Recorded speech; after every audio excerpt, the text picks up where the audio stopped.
fácil la pregunta, porque ¿qué recuerdo del golpe, del día del golpe? Bueno, yo estaba en la cárcel, estaba en Devoto, junto a casi 400 presas políticas en ese momento. Ya se perfilaba, veíamos situaciones de tremendo ajuste dentro de la realidad carcelaria de Devoto. Y bueno, pero el golpe fue el cierre de muchísimas puertas, posibilidades de ver a los familiares, de tener contacto con el exterior, de informarnos. O sea, fue el estado de aislamiento que había afuera, también se implementó dentro de las cárceles de Devotos.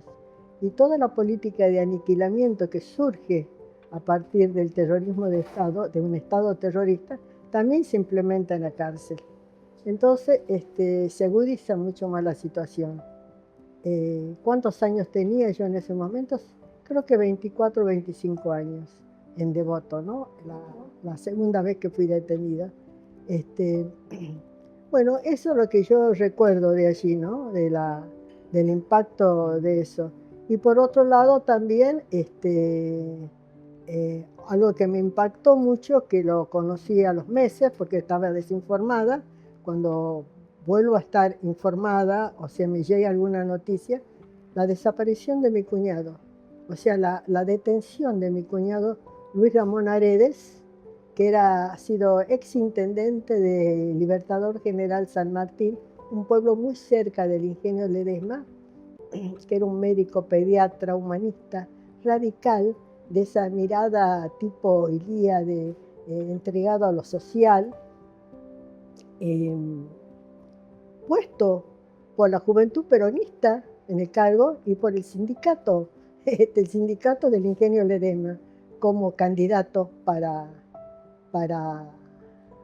la intendencia. Y él planteó que el objetivo principal era pedir que el Ingenio Ledesma devuelva tierras que se iba apropiando del pueblo, de la localidad, para la construcción de viviendas y el pago de impuestos. Bueno, ese fue el motivo, obviamente no duró mucho en su cargo, el motivo de su detención el 24 a la noche, en una camioneta de logo del Ingenio Ledesma. Bueno, esa fue otra situación que me impactó, y fue la lucha que comienza mi familia, especialmente mi hermana Olga Márquez, que era una odontóloga también, vivía en Jujuy con él, la lucha por los desaparecidos, que había 30 alumnos suyos de una escuela normal de Jujuy, desaparecido hasta el día de hoy, su esposo, en las famosas noches del apagón. La cárcel de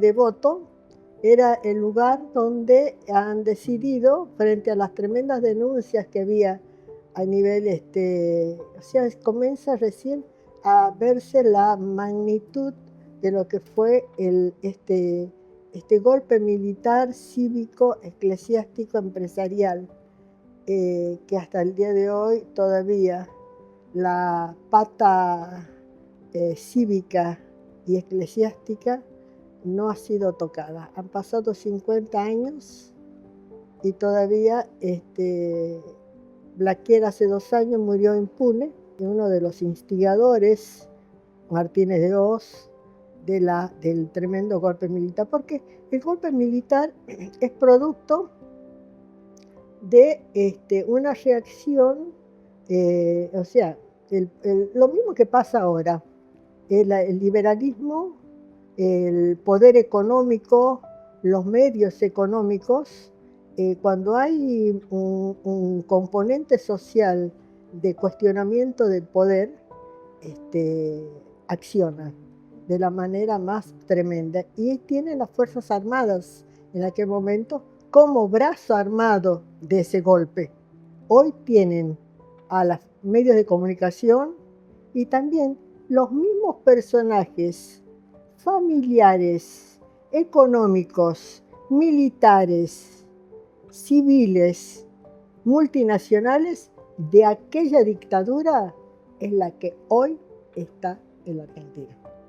¿Cómo vivió o cómo vive estos últimos años después de la dictadura.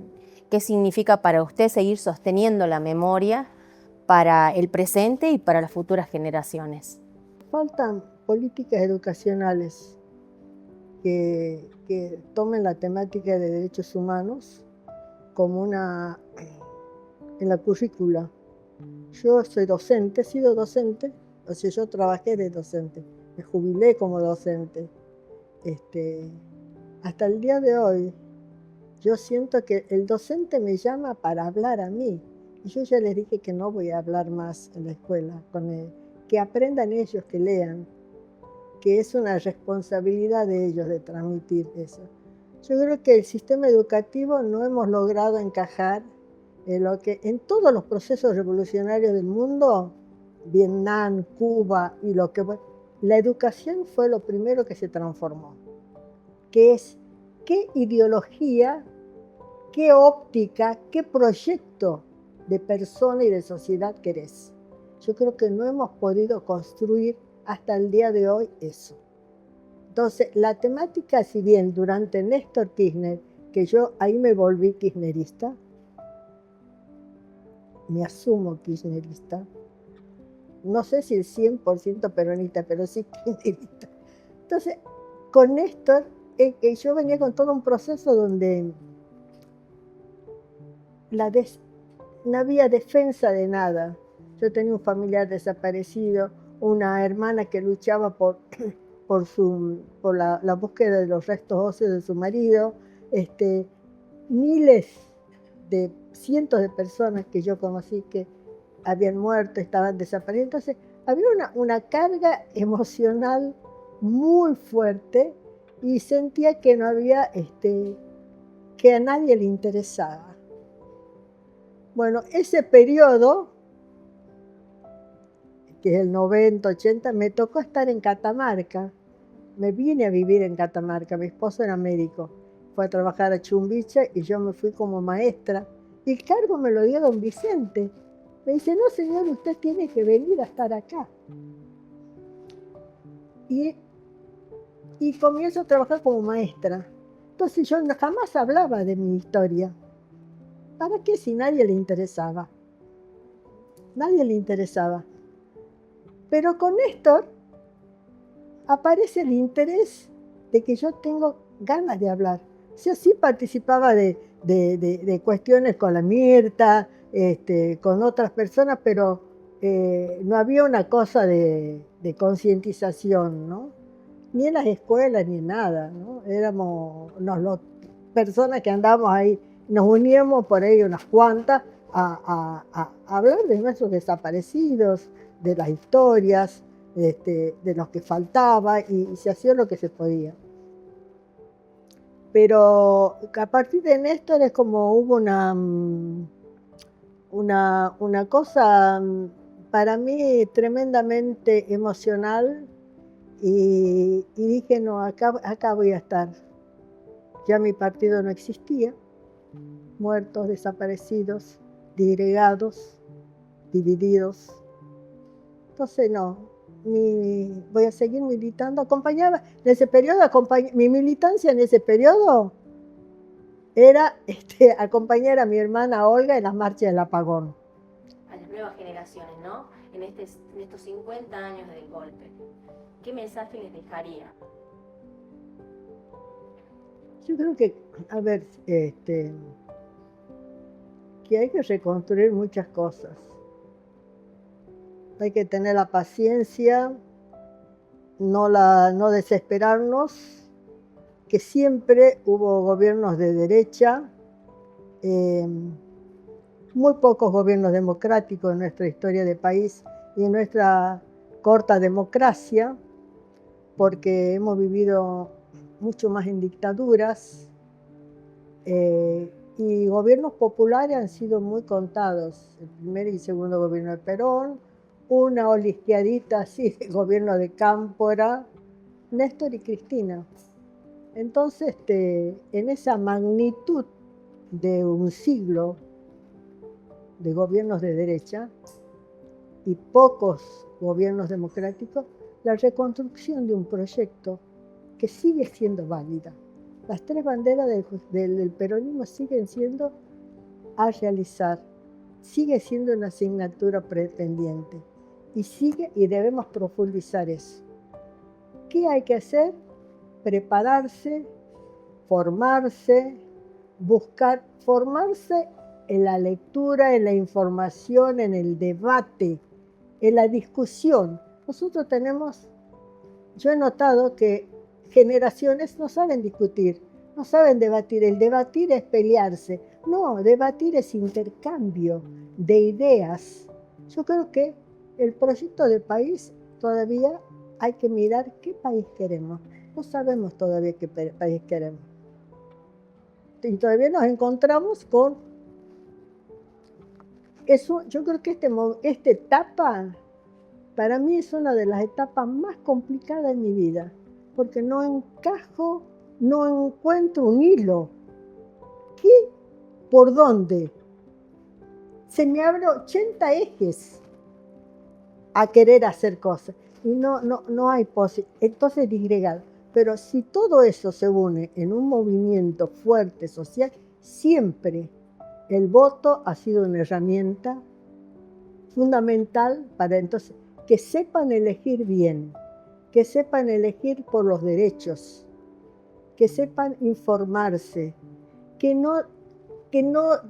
debatan, que aprendan a hablar, a discutir, a no estar de acuerdo y a cuestionar, que tengan la valentía de debatir y de discutir con sus referentes. Los referentes no son dioses, ningún referente es Dios, ninguno. Somos personas con iguales derechos.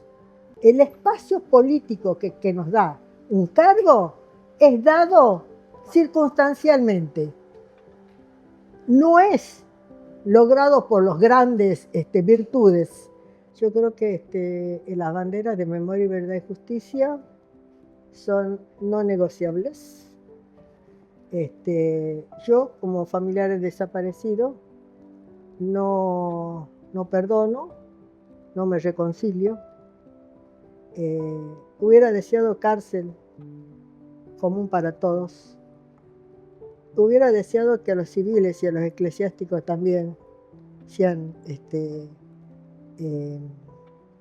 llevados a la justicia. Y creo que la temática del negacionismo, que es lo que está en boga y que este gobierno nefasto, terrorífico, apestoso, nacional, quiere implantar, inclusive con una amnistía a los genocidas. Hay pruebas, la historia va a determinar. Así que memoria, verdad y justicia la llevaremos nosotros, la llevaron nuestras madres, la van a llevar las abuelas, llevaron los hijos, llevan los nietos, llevamos los hermanos, lleva la sociedad. Porque memoria, verdad y justicia no va a morir nunca, seguirá siendo la exigencia, el pacto de silencio que han hecho los genocidas hasta el día de hoy, sigue siendo, seguimos pidiendo hoy, ¿dónde están los restos de nuestros desaparecidos? ¿Dónde está el resto de mi cuñado Luis? Y no lo encontramos. Así que yo, toda mi familia y toda la generación mía, vamos a seguir luchando. Memoria, verdad y justicia. No perdonamos, no nos reconciliamos. Me quitaron mucho de mi vida. Aprendí mucho en la cárcel. La solidaridad, el que uno es para todas. La cárcel fue lo más diverso que he vivido. Éramos 1.400 mujeres concentradas allí en la cárcel. Mayor cárcel de Latinoamérica de concentración de presas políticas. Había gente de 60, 70 años a chicas de 15 años. Había bailarinas de danzas clásicas del Teatro Colón hasta analfabetas. Diversas mujeres que eran sindicalistas, ama de casa, docentes, profesionales, de la diversidad política, pero éramos el enemigo que eso nos falta ubicar, hoy la generación, el enemigo era uno solo, no éramos nosotros. Unimos todo eso, el enemigo era el que estaba allá, detrás de la reja. El que entraba y nos decía, paseándose en la mesa, ustedes de aquí van a salir muertas o locas. Ese que nos dice, está en la cárcel. Galíndez. Entonces, el enemigo hay que visualizarle. Es uno el que está afuera. Todo lo demás podemos lograr puntos de síntesis y estar unidos. Eso sería la construcción de un país, hoy más que nunca.